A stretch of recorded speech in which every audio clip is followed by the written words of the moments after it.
Fala pessoal, curta, inscreva-se agora e ative as notificações se você gosta de filosofia, mitologia, psicologia simbólica e religiões comparadas. Te espero!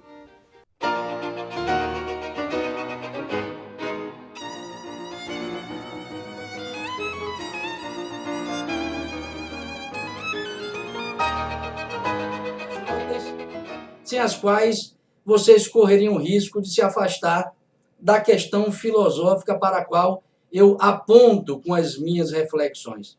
Então, a primeira nota de rodapé é o seguinte: as minhas críticas feitas na aula passada, na live passada, olha o vício de professor aqui, as críticas que eu teci na mini live passada não se dirigiram ao corpo ou à corporeidade. E nem estou tentando, com as reflexões que produzirei hoje na live, provocar vocês, prestem muita atenção, não estou tentando, com as reflexões que farei agora, provocar vocês a uma percepção de pecado na lida que vocês estabelecem com a própria corporeidade. Obviamente que não se trata disso. Eu só estou aqui já, digamos, prevenindo possíveis interpretações distanciadas daquilo que eu quero trazer para vocês. Então, não se trata especificamente disso.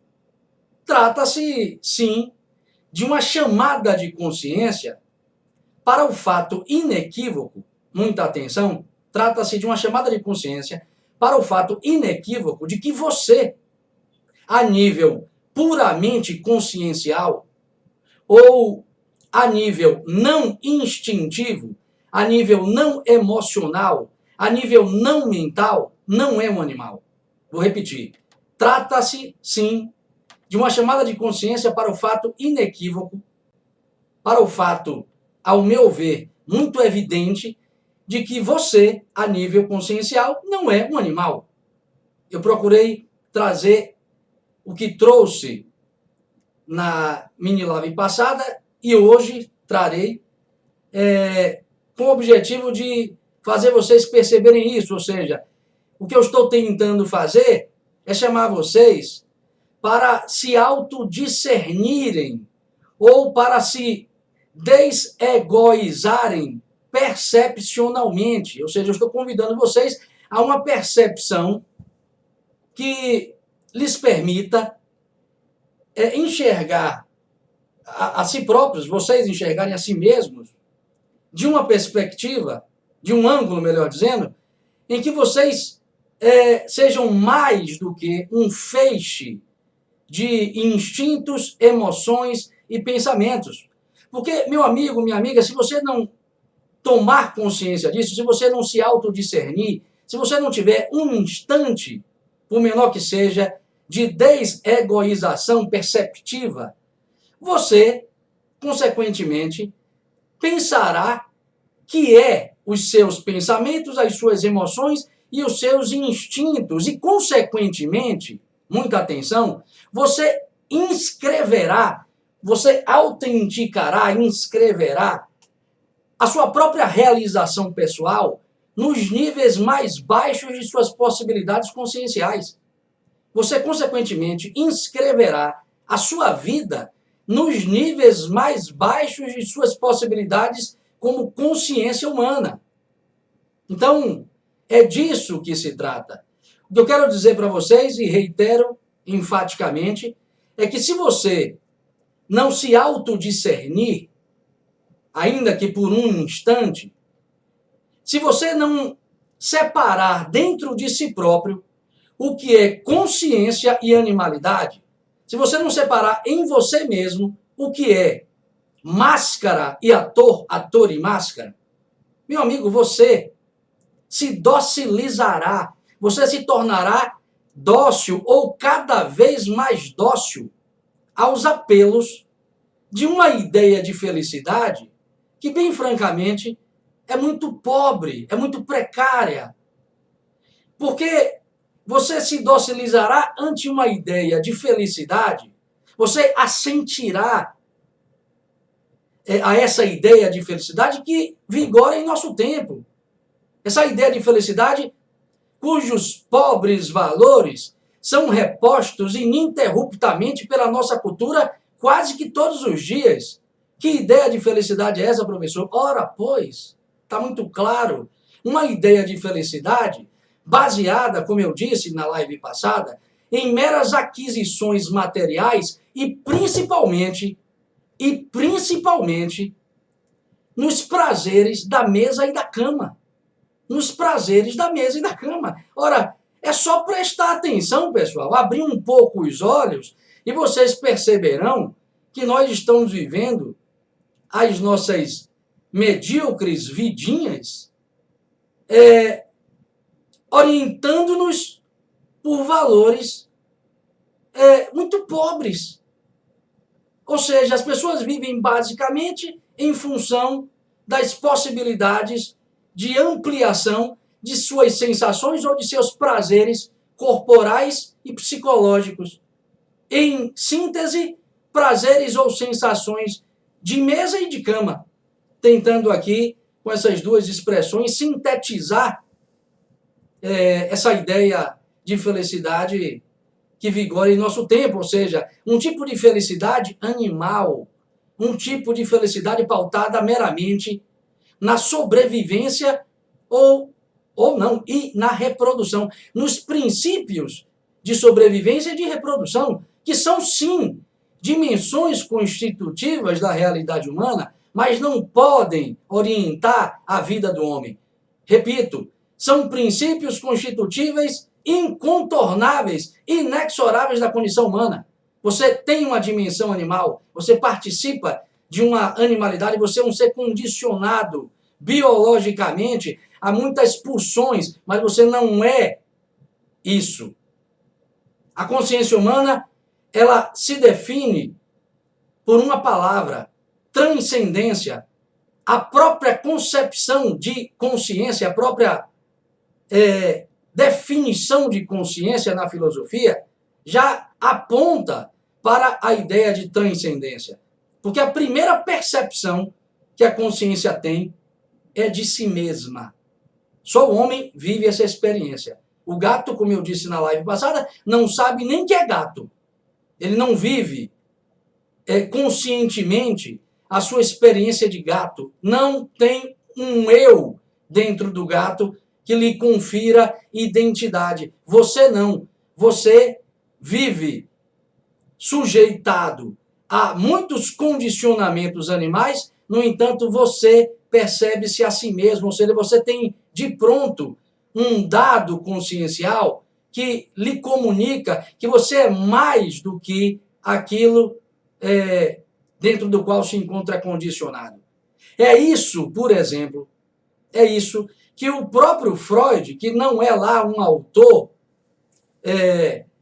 aberto a essa palavra chamada transcendência, mas o próprio Freud fala num ensaio muito famoso chamado Para Além do Princípio de Prazer, ele próprio fala que existe uma outra dimensão posta ao homem como realidade incontornável, que é o próprio princípio de realidade. Ou seja, como se a vida dissesse não quando nós apostamos numa experiência, numa realização existencial animal.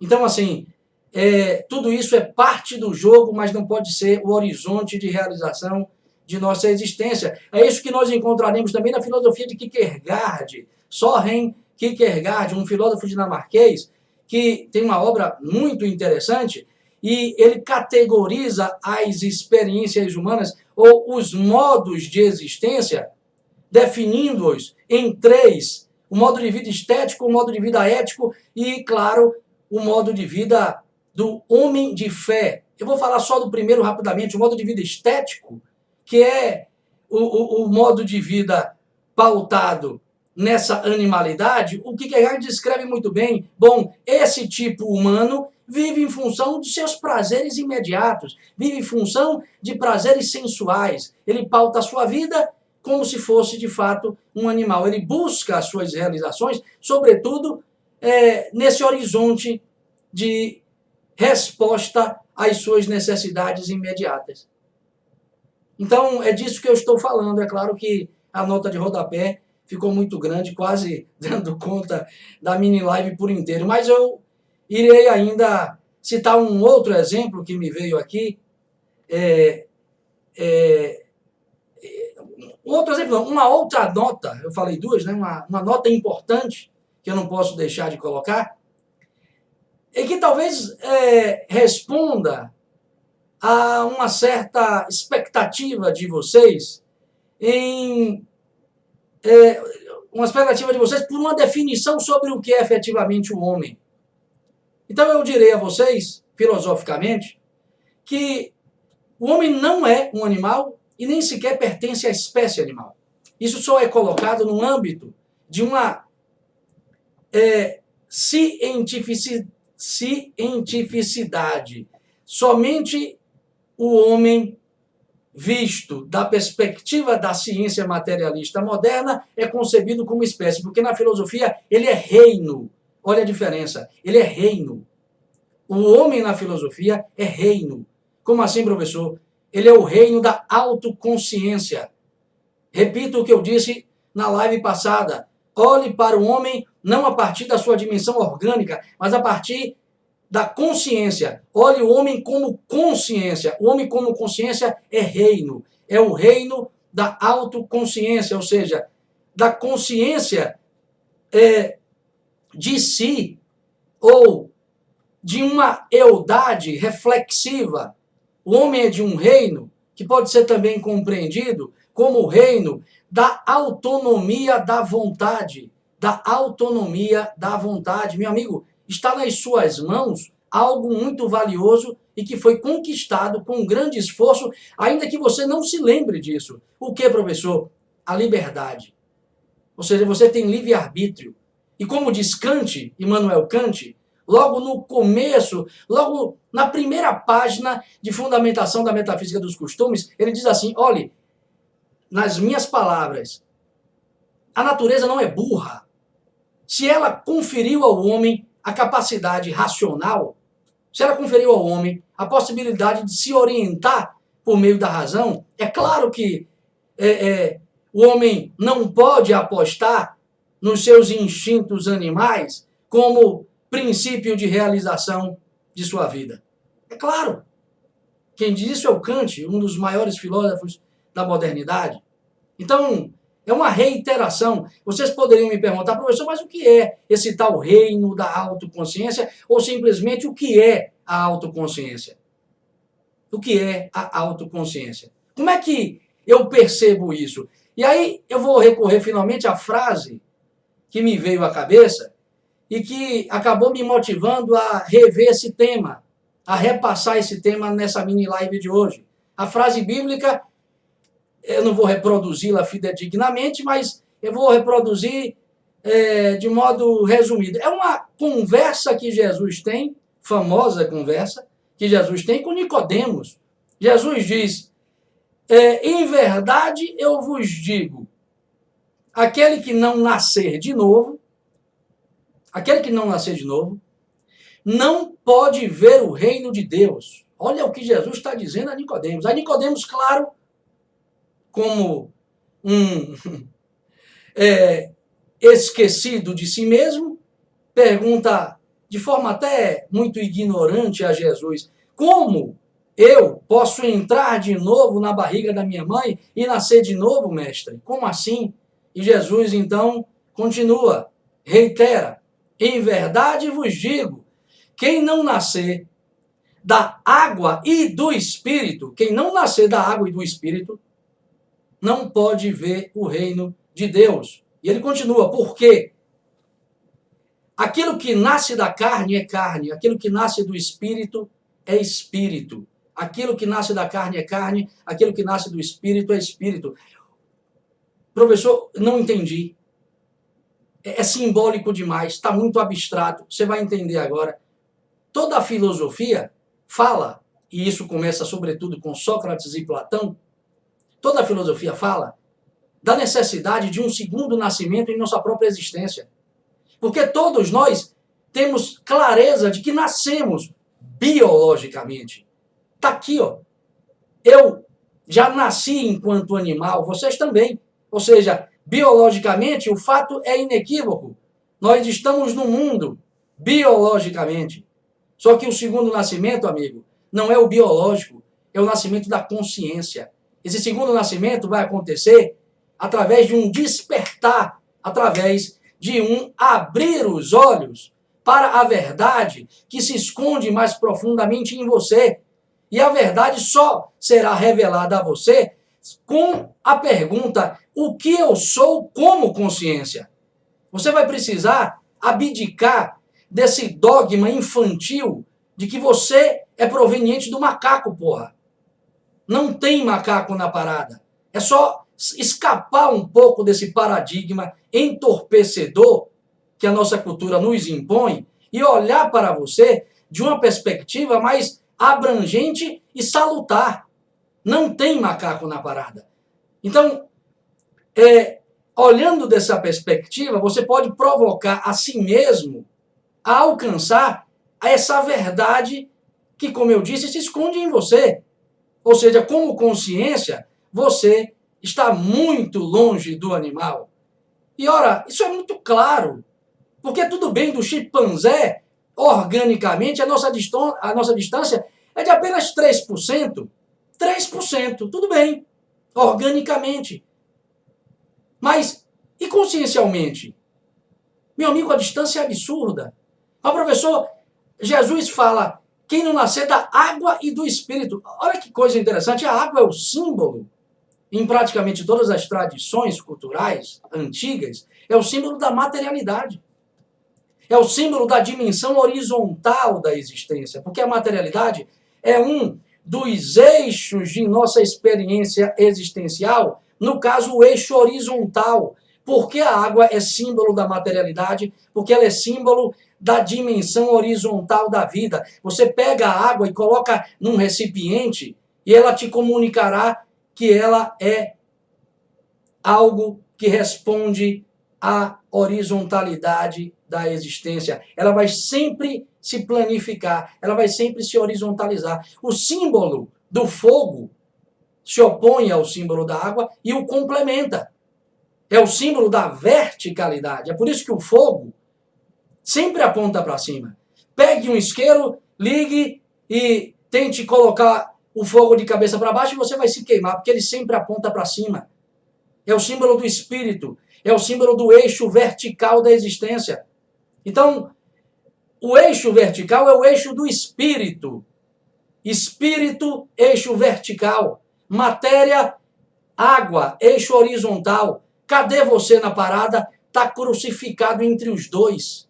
Você está crucificado entre os dois. A sua experiência existencial é a da cruz, é a de um crucificado. Se você não tomar consciência disso, meu amigo, você vai viver a vida inteira se confundindo com a sua personalidade, que bem francamente não está nem aí para você, porque ela é movida por leis próprias. Você não é seus pensamentos, você não consegue nem pará-los. Você está sendo pensado pelos seus pensamentos. Você está sendo arrebatado, movido pelas suas emoções. A palavra emoção vem daí, inclusive, de movimento. Você está sendo o tempo todo arrastado pelos seus instintos e você se confunde com tudo isso. Ou seja, você está vivendo uma vida horizontal. Jesus diz, aquele que não nasce da água, ou seja, da materialidade do mundo, está aí, vocês estão me ouvindo, já nasceram. E, olha a preposição aditiva, e do espírito, o eixo vertical, ou seja, é o eixo da consciência, da autoconsciência, da percepção profunda do que você é. Você tem que nascer dessa dimensão para produzir o tal segundo nascimento, reitero, enunciado tão belamente por Platão em seus diálogos. E reiterado, claro, por muitos filósofos da tradição e por alguns poucos filósofos modernos e contemporâneos. Então, para finalizar, tenho muita atenção para a necessidade desse segundo nascimento. Eu vou usar aqui uma frase muito interessante, dita por um filósofo contemporâneo, me veio à cabeça agora quando eu falei dos filósofos, dos poucos filósofos contemporâneos. Ele não é nenhum deles propriamente, não é nenhum filósofo que aponta para a transcendência, mas ele tem insights muito interessantes, e esses insights, quando tomados isoladamente, revelam verdades muito poderosas a nós mesmos. O nome dele é Friedrich Nietzsche. O Nietzsche, logo nas primeiras páginas de uma obra muito lida pelos jovens, mas muito pouco entendida por estes, o Nietzsche diz no início da obra Assim Falou Zaratustra o seguinte: o homem é uma corda esticada entre o animal e o super-homem. O homem é uma corda esticada entre o animal e o super-homem. Essa imagem é simplesmente extraordinária. Observem, ela endossa, reitera, autentica tudo que eu falei aqui. Ou seja, nós somos uma corda esticada entre a animalidade e a divindade, no caso dita por Nietzsche ou traduzida por Nietzsche como super-homem ou além do homem. Essa coisa estranha dita por Nietzsche, super-homem além do homem, traduz-se no homem capaz de transvalorar todos os valores. Traduzindo para os que pouco entendem de filosofia, o homem capaz de criar para si próprio os seus próprios valores, só que, muita atenção, se bastar, se autobastar. Dizer sim à existência. Não é o que tem acontecido hoje. Mas aí eu faria, claro, uma outra live sobre isso. E ele diz mais, nesse mesmo começo de livro, ele diz, ele pergunta, o que é um macaco para o homem, senão uma irrisão e uma dolorosa vergonha? Continua Nietzsche. O que é o super-homem para o homem? O que é o homem para o super-homem, senão uma irrisão ou uma dolorosa vergonha? Então são imagens que, como eu disse, reiteram tudo que eu apresentei para vocês. Então, pessoal, muita atenção para esse aspecto que eu procurei chamar a atenção nessas duas lives. Ou seja, procurem ver-se a si mesmo como consciência e procurar entender, efetivamente, o que orienta essa realidade em sua vida, o que orienta a tal consciência. Professor, se eu sou uma consciência, o que eu estou fazendo aqui? Porque, tudo bem que o senhor falou que o primeiro dado que me vem como consciência é a percepção da minha própria consciência. Mas não veio com bula de instrução, eu não recebi nenhuma instrução do que fazer aqui. Bom, mas a vida dá. É só abrir os olhos. A vida dá. Eu estou praticamente trabalhando com esse recurso utilizado pela vida para chamar a nossa atenção para o que de fato viemos fazer aqui. Como assim, professor? Você está usando isso onde? No meu Instagram. Olhem aí, ó, símbolos. Os símbolos são meios que a vida, por assim dizer, se utiliza para chamar a nossa atenção para o que de fato viemos fazer aqui. E o símbolo mais recorrente em todas as tradições filosóficas, o símbolo mais recorrente em todas as tradições filosóficas antigas é o símbolo do herói. Esse símbolo comunica o que nós viemos fazer aqui como consciência. Porque como animal, a gente já sabe. Comer, beber, transar, viver a vida como Timão e Pumba. Hakuna Matata. Ou seja, só diversão, felicidade, fuga da dor, né? Fazendo da vida um parque de diversões. Isso é a dimensão animal, mas como consciência, o símbolo está ali te indicando alguma coisa superior a tudo isso. E lhe diz respeito. Sabe por quê? Porque se você não tomar consciência disso, sobretudo num contexto em que a cultura está contra você, como nos dias de hoje, sem chance, meu amigo. Sem chance. Você vai parar onde muitos já se encontram. E muito mais se encontrarão num balcão de uma farmácia. Porque não dá para sustentar uma existência nos termos, nos moldes ou com as apostas que nós estamos tendo nos dias de hoje. As pessoas estão padecendo, sobretudo, de enlouquecimento. Não sei se vocês estão se ligando, mas as pessoas estão loucas, meu amigo. Loucas, pirando o cabeção, como diz aqui na Bahia. Então, prestem atenção nesse símbolo e sobre ele eu tratarei em algum outro momento, em alguma outra mini live. Tenham uma excelente sexta-feira, um bom final de semana. Acompanhem os meus posts diários. E segunda-feira, 12h30, eu estarei novamente aqui para mais um sacolejo mitológico. Gostou desse vídeo? Então curta, inscreva-se agora e ative as notificações para não perder nenhuma reflexão filosófica. Te espero!